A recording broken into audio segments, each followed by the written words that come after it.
And welcome back to Capital Tonight one final time. We are coming to you live from the peaceful village of Port Henry. And I've got some footage now that I wasn't able to show you before. Let's see if we can get it up here.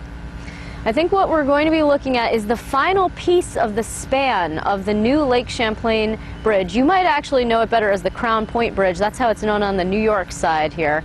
Now, this is going to be the sort of coup de grace, the pièce de résistance of the bridge. It's expected actually to reopen in October, and they're very excited.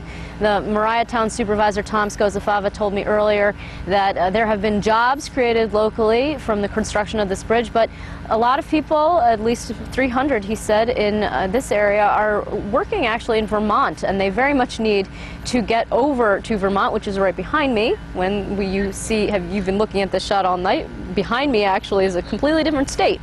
So they are very excited, and that's a few months away. Hopefully everything will be on schedule and go off as they expect it to. Now, the fate of the Crown Point Bridge actually just highlights a problem that we're seeing all over the state. Actually, 42% of the state's bridges are deficient or functionally obsolete. That is, of course, a very big problem, and it's something that concerns the General Contractors Association of New York enormously. It means jobs for them, obviously. On my way up to Port Henry, I managed to stop at the Sagamore, and I managed to talk to the CEO of that association, Mike Elmendorf. The contractors actually are having their annual meeting at the Sagamore right out on Lake George. It's a beautiful spot, and I got to sit down with Mike Elmendorf and chat with him a bit about this issue. It's good to see you. Thanks for joining us. Good to see you. Thanks for coming out. First, explain to us where we are and what we're doing here. Well, we're here at the Sagamore, where coincidentally the Associated General Contractors of New York State, we're having our summer meeting. So we've Not got planned, by the way. You know, timing is interesting. We've got about 200 folks here from around the state, and certainly we've been talking a lot the last couple of days about what's going on around the state with the infrastructure and what happened in Albany just this week. Yeah, let's talk a little bit more about that, actually. I mean, it really inconvenienced 14,000 people who come in and out of the South Mall every day, of course. It was cracks that developed, actually, not the dropping of the highway, which was the last time we had this problem. I remember that well, yeah. But the inconvenience factor is actually what people feel the most, but this is a problem that's much more serious than that. There's no doubt. This was news this week, but it's not really news, because as you noted, it was 6 years ago that not far from there, a piece of the road structure actually fell. Right. And all around the state, this is happening. I know that you're going to be looking at some other areas where similar things have happened, and really what it is symptomatic of what happens when you've got year after year of underinvestment in our infrastructure, and as a result, our infrastructure is crumbling. It's not good for motorists, it's not good for safety, it's not good for the economy. It's very bad news. The problem is that nobody thinks about it, right, because this stuff isn't sexy. What's sexy is gay marriage, what's sexy is taxes, etc. And if you don't actually have a dedicated fund, which we'll get into in a second, then you're not going to have the money to do the infrastructure maintenance, to do the kind of things that people don't see until it's too late. Well, they think about it for a few days when things like this happen, and we've been talking to a lot of folks in the media. There's a lot of interest. I guarantee you by next week everybody will be talking about something else until something else happens, and it will happen because it's been happening for years. This is not a new problem. I have actually given out some statistics at the top of the show, but just how bad is it from the standpoint of the Contractors Association? Well, we have in New York State some of the worst bridge conditions in the country. We have some really poor road conditions around the state. Right now we have the smallest highway program that the state's had in about a decade.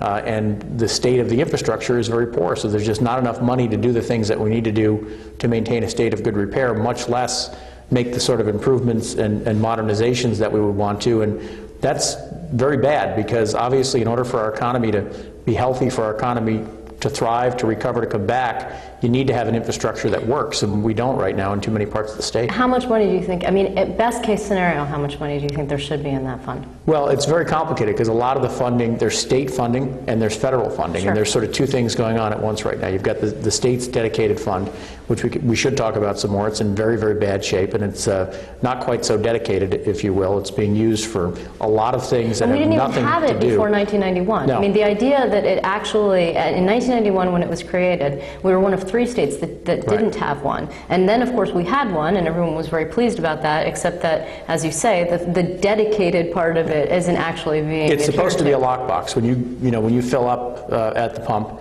you pay gas taxes, and that goes to, part of that goes to the dedicated trust fund. Right.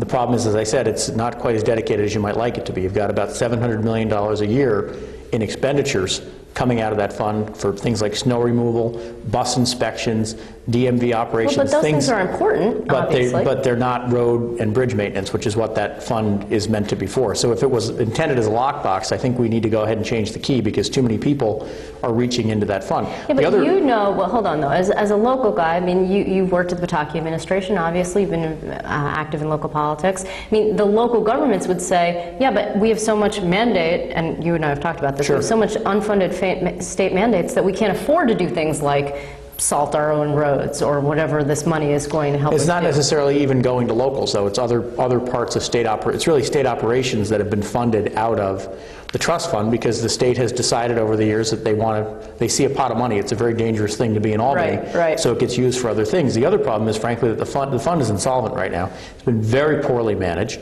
and what's really alarming about it is the single biggest expense to the fund annually is not road and bridge maintenance, it's debt service, and that went up $300 million last year alone. About a 30% increase last year alone, because how poorly it's been managed and all the bonding and debt that's been taken on, because there hasn't been sufficient resources. You could do about that? I mean, could you actually refinance? There's a lot of things you could do. The first thing to do, and we pushed legislation this year that Tom Libous supported in the Senate, that passed the Senate, would be to get all these other hands out of the fund, make it a dedicated fund, change the lock on the lockbox, and make sure that that money is going where it's supposed to go. Right. And also make sure that more of that gas tax revenue that comes in, not talking about increasing gas taxes in this economy, and certainly with gas prices being what they are, we have one of the highest gas taxes in the country, but talking about making sure that more of that revenue gets to the fund.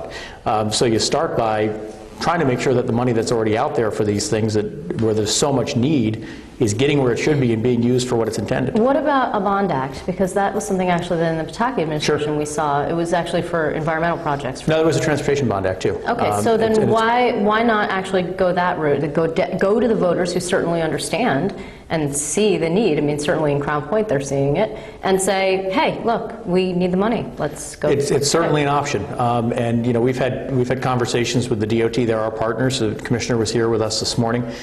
They understand the need. They understand it probably better than anybody, because they're out there. It was their inspection that uncovered this problem in Albany. Yeah. A bond act is a possibility. We're talking to the Cuomo administration about this. They understand the need. They understand the importance of this in terms of having an infrastructure that supports an economy and economic recovery.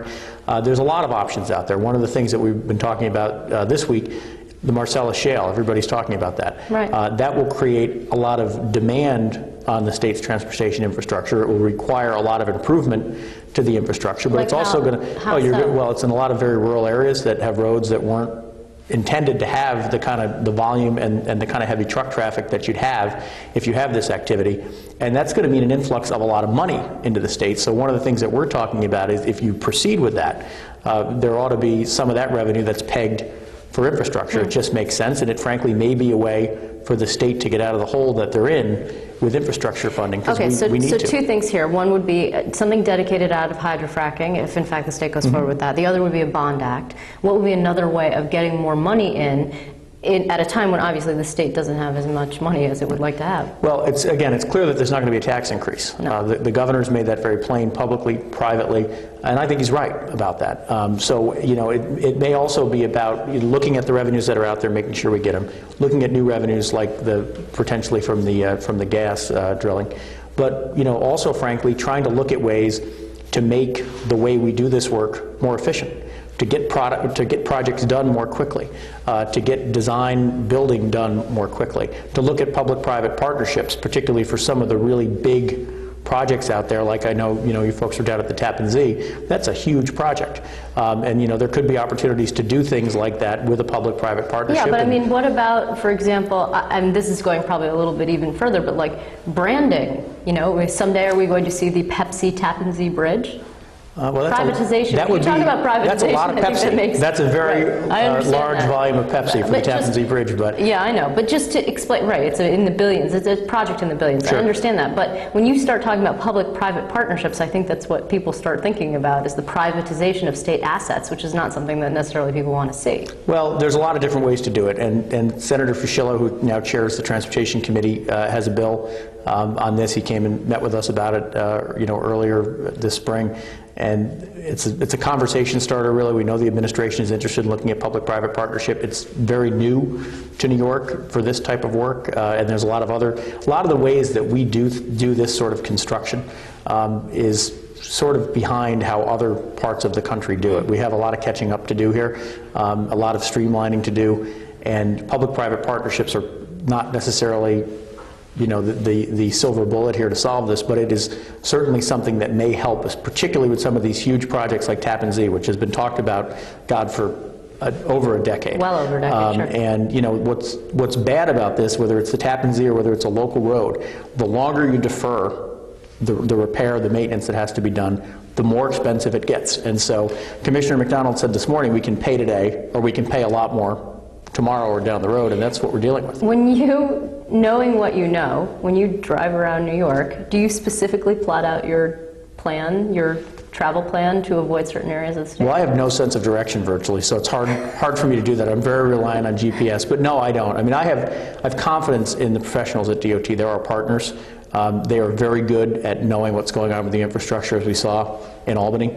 They identified a problem quickly. As they cut more and more people out of the state workforce. That's a challenge. There are fewer and fewer people who are capable of doing dam inspection, who are around to do the approval of hydrofracking permits, to oversee the hydrofracking process, not to mention just the basic maintenance for roads and bridges that is supposed to be. Yeah, that's certainly something that we've been talking about internally this week. We've been talking about with the commissioners that have been up here. Commissioner McDonald, as I said, was here today. Commissioner DeStito from OGS was here.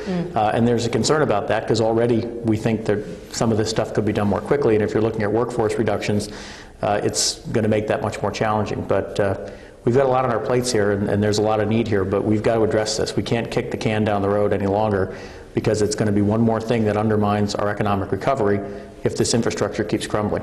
Right. Well, I want to thank you very much, Mike Elmendorf. It's good to Thanks, see Liz. you. Good to in see such you. a lovely setting, too. I hope you enjoyed the rest of your conference. It's been a great meeting. Thank you. And we have come to the end